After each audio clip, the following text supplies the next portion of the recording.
Jules here, and I want to talk to you about the 150th anniversary products that Sonor presented at NAMM. And a couple of quick things first.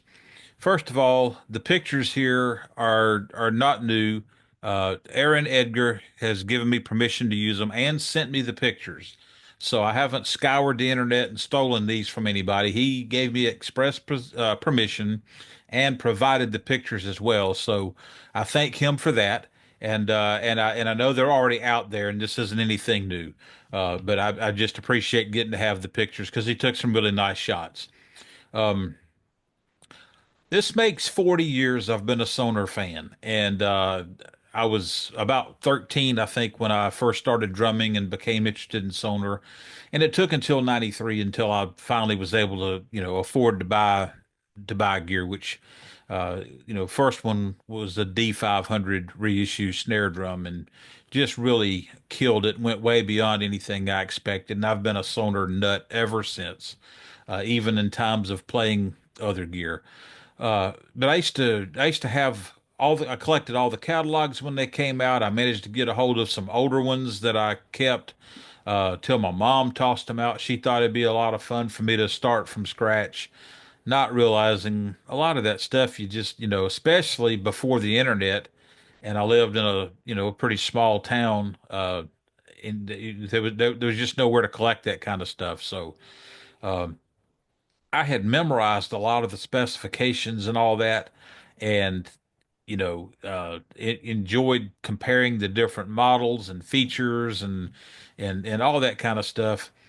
So, I've been a details guy for a long time with the brand, and oddly enough, you would think that somewhere in life it would benefit me to know all that information off the top of my head, but really and truly, that I've never been asked that when being pulled over for speeding. Hey, what was the construction of the shells on the Force 3000? That's just somehow that's never come up, as odd as that may sound.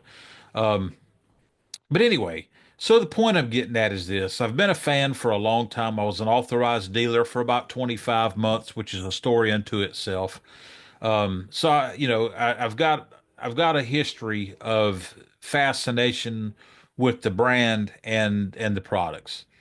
And so knowing, for a couple of years anticipating the 150th anniversary, it was interesting to see what they came out with. And the reason it was interesting is because having been involved with Sonar, online and other fans and all that for, since 2001 or 2002, you realize we're fanatical and we're opinionated. Sonar guys are pretty out there in that regard. And, we can go round and round all day about slotted rods or square rods. I mean, what a lot of people might consider a trivial thing is a really big deal to us. And so coming into the 150th anniversary, I was just curious as to what they were going to do when they came out with the vintage series several years back. Even though it was a throwback to an older series, they had the square rods. So I was anxious to see what they did. Um, in a conversation with Karl Heinz Menzel in an interview I did with him several years back, he commented that while they appreciate their vintage drum community, uh, making current models of old gear, didn't have any benefit to the company. It'd be basically making copies of their own stuff, and he worded it more eloquently than that. But that was the gist of what he was saying. So, um, I was anxious to see what they were going to come out with, and when I saw what they've got, I think it's beautiful. I think it's a great concept and very limited. So it's only going to take a couple of people wanting this stuff, and they're all going to be gone. There's only six of each of these sets, as I understand it, coming into the United States out of four different configurations.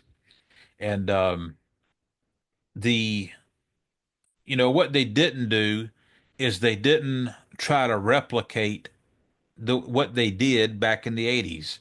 I mean, the market's not exactly flooded, But, if that's what you're looking for, you can find it eventually. And I did that about 20 years ago. I had what at the time was my dream drum set. I had a 14 by 14 and 16 and 18-inch floor toms, 22 kick drum, all in the heavy beach bubinga signatures. So that stuff's out there. Not really a lot of sense in Ford re-releasing a 65 Mustang. It kind of would be on par with that in my opinion. Um, so what interests me about the decisions they made is I wonder how much debate and if they sort of war-dired the jury, so to speak, about what to do on tension rods, hardware color, matte versus the high gloss finishes and all that stuff.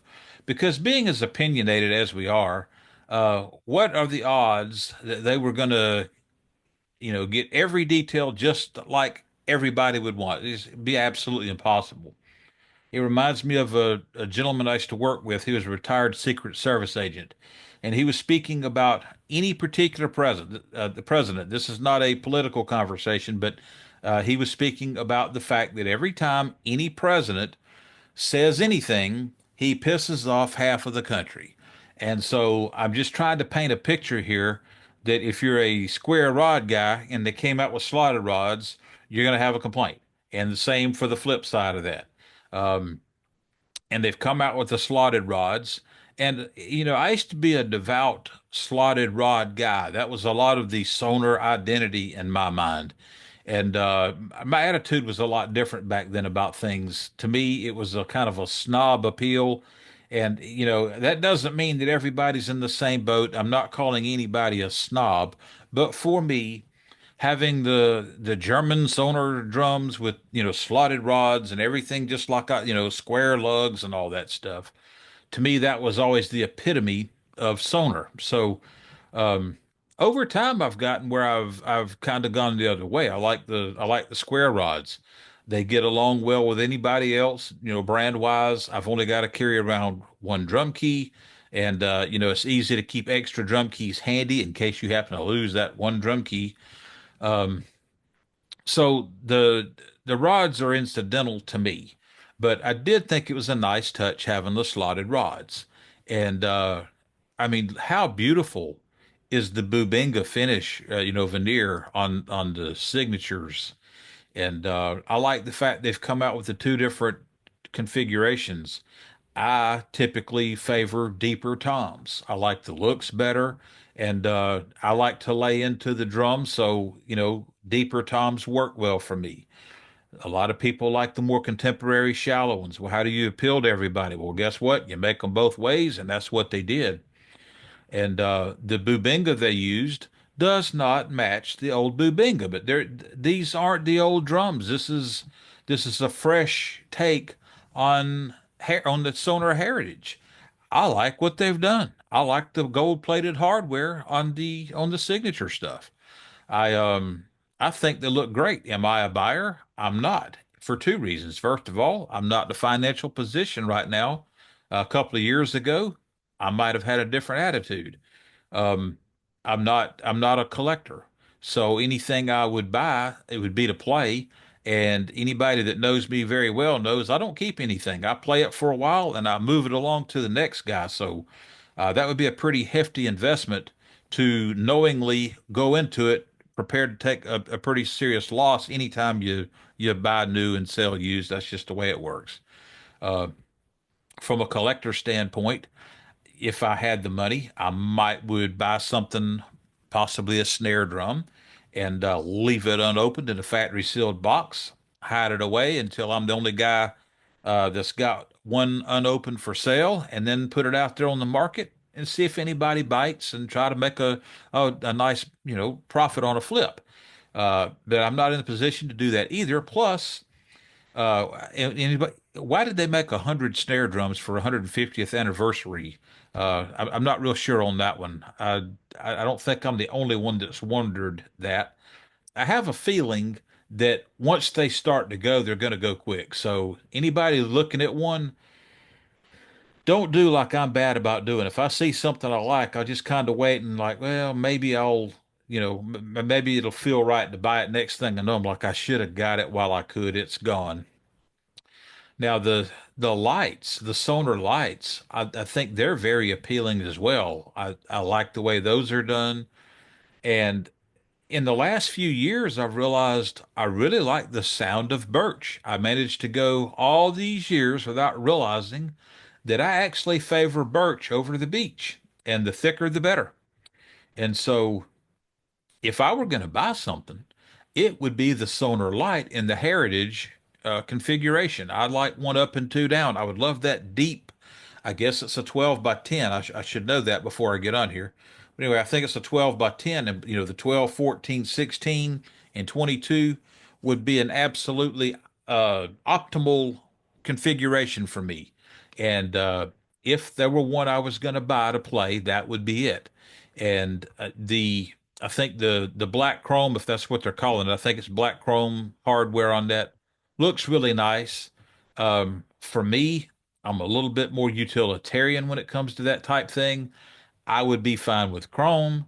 If it was the gold plated, I think that would look really good. So for in my mind, for the Sonar lights, if I were going to buy, they couldn't have messed that up with the hardware. Any hardware they put on there, I think would have looked good. Um, but anyway, all the snare drums that come with these look really nice. And on the surface, the price tag looks kind of hefty. But when you really think about the fact that there's only a handful of these coming into the country, and, they're exceptionally beautiful drums, and this is a once in a lifetime deal. So I think the pricing is pretty decent on that. And just an example, when I first saw the cast bronze snare drums, I figured just a knee-jerk reaction. I told somebody, I bet that's going to be a ten or $12,000 snare drum, especially when I found out there was only going to be 100. So kind of ate crow a little bit when I found out they're only 53.99, which is still a very respectable price to pay for, or a substantial price to pay for a snare drum.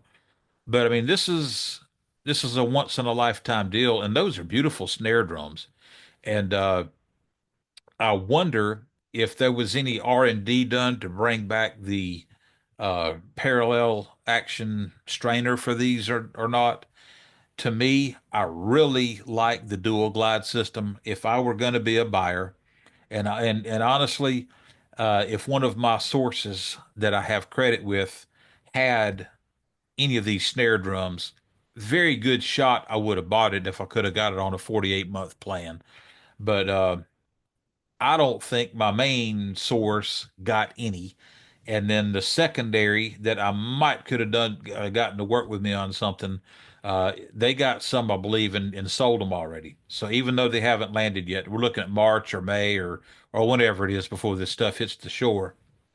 That is not really a snare drum conducive to gigging in my mind. I've gotten where, I hate to be blasphemous here, but I like, if I'm gigging, I like the Yamaha Crosstown hardware. Super light, easy to handle. You load it all into one bag, throw your throne bass in there, your tom holder off the bass drum, and it's easy to carry, and you don't feel like you're tearing body parts out of their proper places. And I tend to like that these days. So uh, I don't want a snare drum to gig with. I've got to use a crane to get into position. And I'm speaking hyperbolically, of course. But for a snare drum, for a museum piece, or an investment even, uh, or for setting up and leaving in place, I think it'd be a killer snare drum. And I think some people are going to be really thrilled to have those, and I'm not going to be one of them. And I'm not necessarily thrilled about that. I would have liked an opportunity at that. It didn't happen, and that's okay. They got other stuff coming out this year, I believe, and because I don't think that for the 150th anniversary, I don't think they're going to let it go with a handful of shell packs and or shell sets and some snare drums. I just can't imagine that, especially phasing out the. I keep coming back to this. The Pro Light snare drums are not coming into the U.S. frequently or not at all at this point. I'm not exactly firm or sure on which one that is. But at any rate, I really think we're going to see some more stuff this year, and I'm very excited about that. I can't wait to see what new stuff comes out in the way of snare drums. The compressor series is a fine utilitarian line of snare drums, middle of the road. I've had a couple of them. I've had a brass, I've had a steel. Um, they've got the undersized shells, so they're not generic snare drums with a Sonor badge. They're thought out well. They've got nice, heavy 2.3 millimeter hoops. They've got the tried and true throw offs, but I like the hella hoops. I like the dual glide system. So I'm really looking forward to hopefully a new line of snare drums, and I'll be finally getting rid of my second Pro Light for good. There's absolutely nothing wrong with it, but I like to try to stay current. It's a thing where I like the direction the company's going, and you know, there's nothing wrong with buying and selling used gear, but if you're trying to support a company, it's like your car. If you're trying to support your favorite car manufacturer and you're buying and selling used cars, you're not doing them any good. If you're not buying stuff coming off the line, uh, it buying old gear just doesn't benefit the company. If you have ordered something, if you have a snare drum on order, if you have a shell pack on order, please make a comment in here. Let us know what you're getting. Let us know where you got it. Um, there's not enough for everybody to get a whole lot of this stuff. I was really floored that Atlanta Drum Shop was able to secure one of all four of the shell sets.